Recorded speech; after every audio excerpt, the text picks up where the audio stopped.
Relatos Parte 6. Vamos ouvir o relato da irmã Ednida, do estado do Pará, ex-membra da seita MIDI. Meu nome é Ednida, sou daqui do estado do Pará. Quando conheci essa igreja chamada MIDI agora, né? Me apresentaram como Igreja de Deus Internacional, eram os membros. Eu fiquei muito feliz ao ver que essa igreja é a igreja que está na Bíblia, Igreja de Deus. Mas com o tempo, eu fui pedir para o obreiro que eu queria contribuir. Então eu pedi uma forma de contribuir, então ele me mandou a conta da igreja.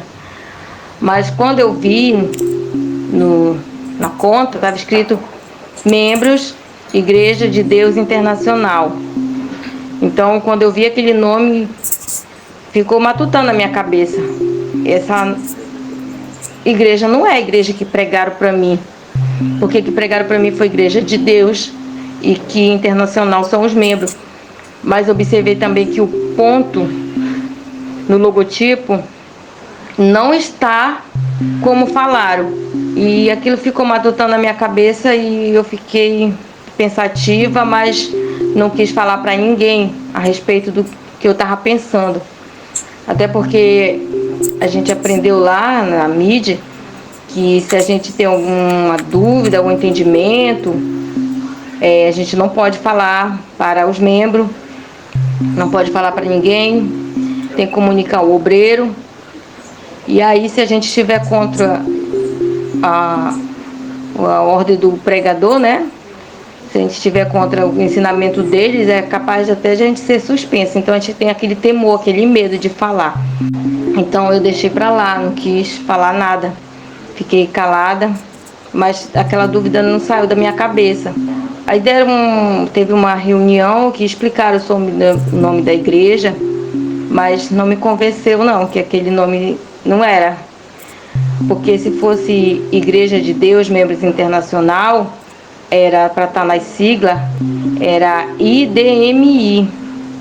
Mas depois que botaram o nome MIDI, eu tive a plena certeza que eu estava certa no meu pensamento.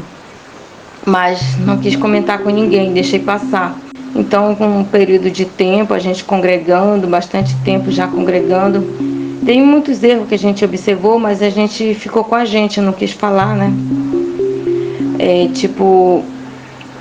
Tinha essa oração de frente para o Oriente, a gente procurou na Bíblia, não encontrou nenhum ensinamento dos apóstolos, nem dos discípulos falando, nem Cristo teve essa prática. A gente observou que Cristo orou com o rosto no pó, a gente encontrou, mas uma oração de frente para o Oriente, nenhuma, nós não encontramos Cristo praticando, nem os discípulos, nem os apóstolos. Então, a gente observou que quem tem essa prática são os maçons. Mas a gente também não quis questionar, não, deixamos para lá, deixamos quieto. E porque a gente tinha medo de falar, né, perguntar.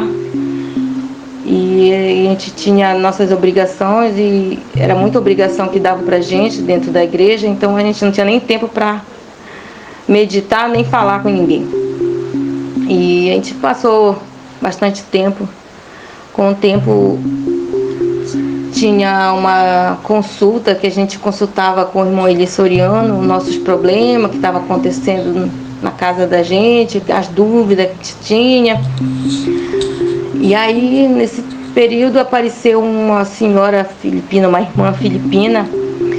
Ela começou a falar sobre a vida dela, ela chegou até o ponto de dizer, eu não queria falar, mas já que estão pedindo para me falar, eu vou falar.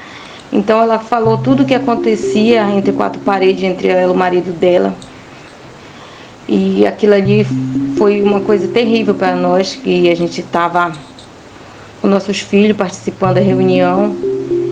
E quando a gente viu aquilo ali, uma verdadeira pornografia narrada, foi o que a gente viu ali. Meus filhos ficaram na cadeira ali, tudo se retrocedendo, todo acanhado, e eu com meu esposo ficamos sem ação, sem palavra, não sabia nem o que fazer.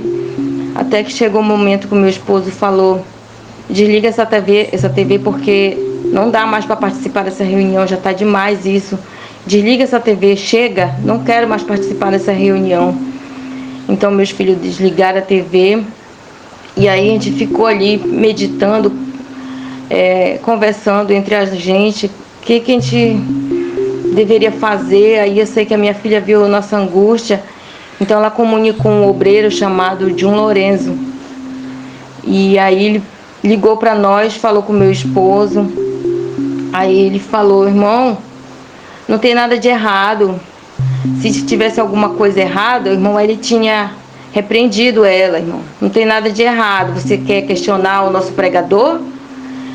Então a gente ficou assim, até sem ação, pela atitude do obreiro, né?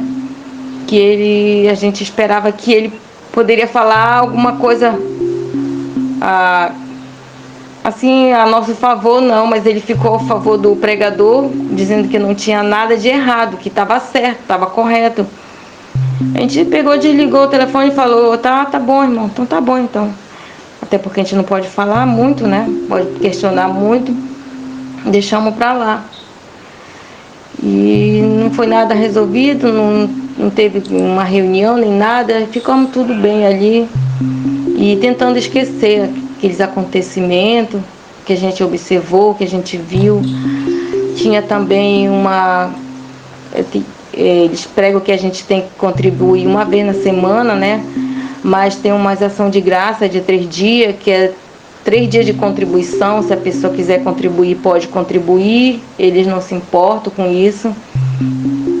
Aí tem culto de adoração, com reunião de oração combinado, que são contribuição também.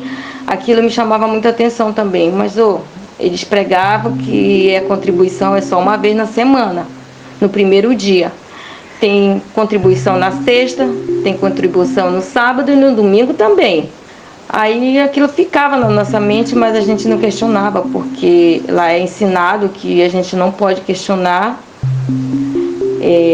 o nosso pregador, que se a gente está entendendo alguma coisa, tem que esperar o pregador falar primeiro. Se a gente está entendendo alguma coisa, a gente tem aquelas dúvidas, mas não pode falar, não pode questionar. Se questionar tem que ser com o obreiro, mas ele sempre tem uma desculpa para dar para a gente, que acaba fazendo uma lavagem cerebral na cabeça da gente, que a gente se conforma com aquilo, se aquieta. E também me chamava muita atenção porque é uma reunião privada dentro dessa igreja. A gente não pode mandar o link para as pessoas. E tinha tanta coisa errada que se eu for questionar mesmo, for falar tudo, o áudio vai ficar muito grande. Mas o que causou a nossa saída mesmo da igreja, além de tudo isso, foi quando a gente estava prestes a completar 8 anos dentro da igreja já. A gente estava participando de uma ação de graça.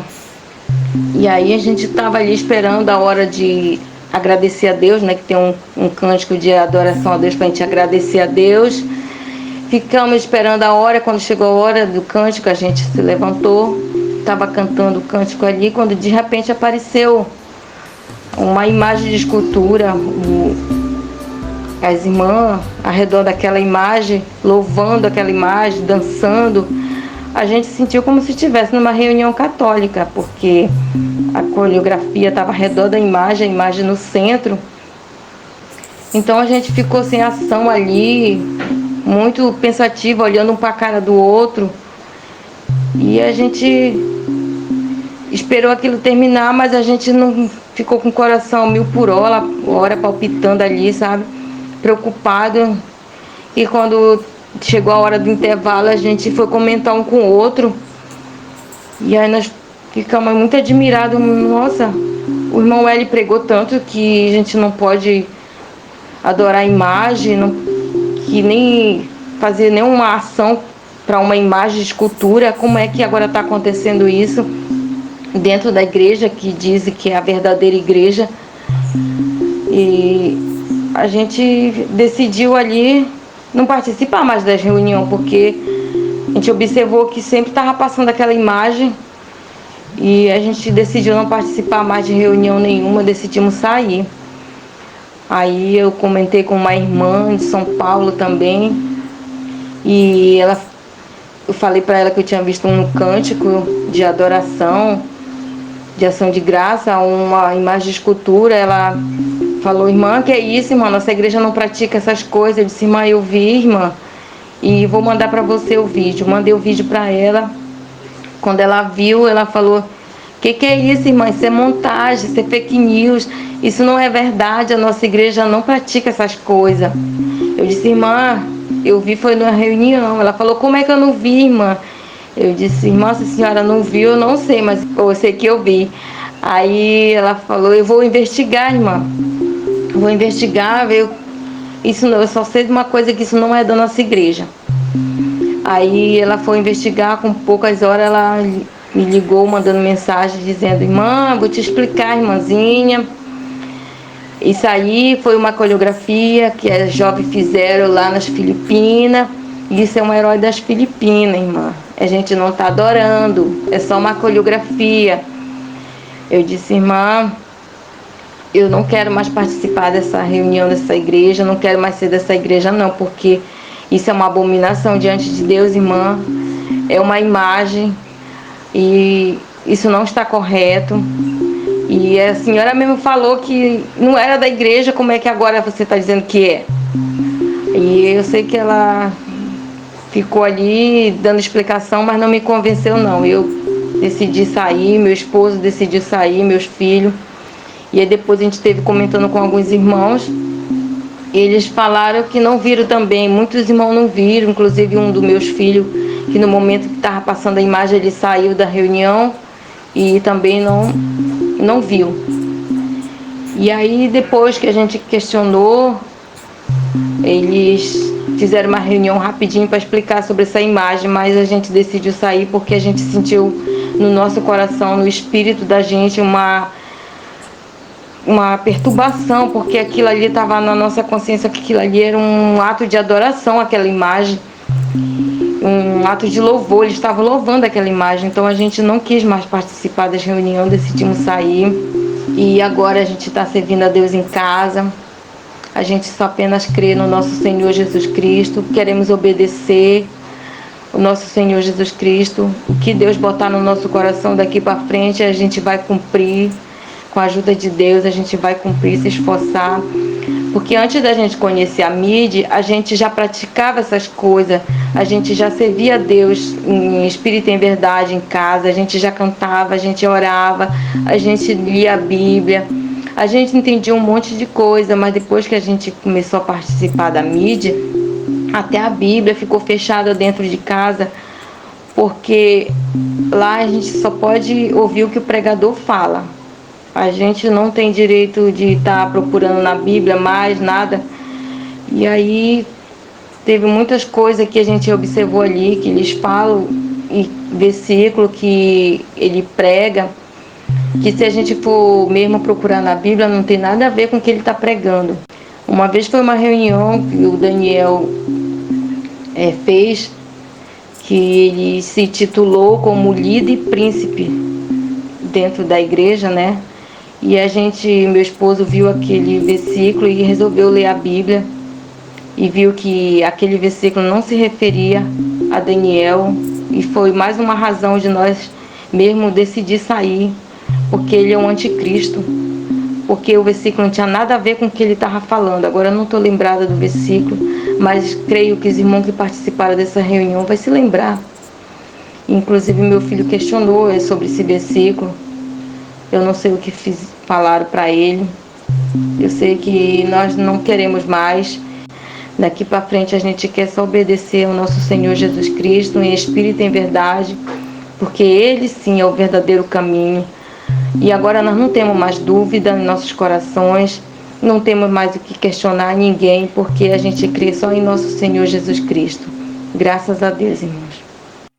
Essas coisas aconteceram quando ela ainda era membro da Igreja de Deus Internacional. Observação: esta irmã não foi expulsa, mas ela saiu por livre e espontânea vontade, quando ela sentiu em seu coração que estava sendo enganada.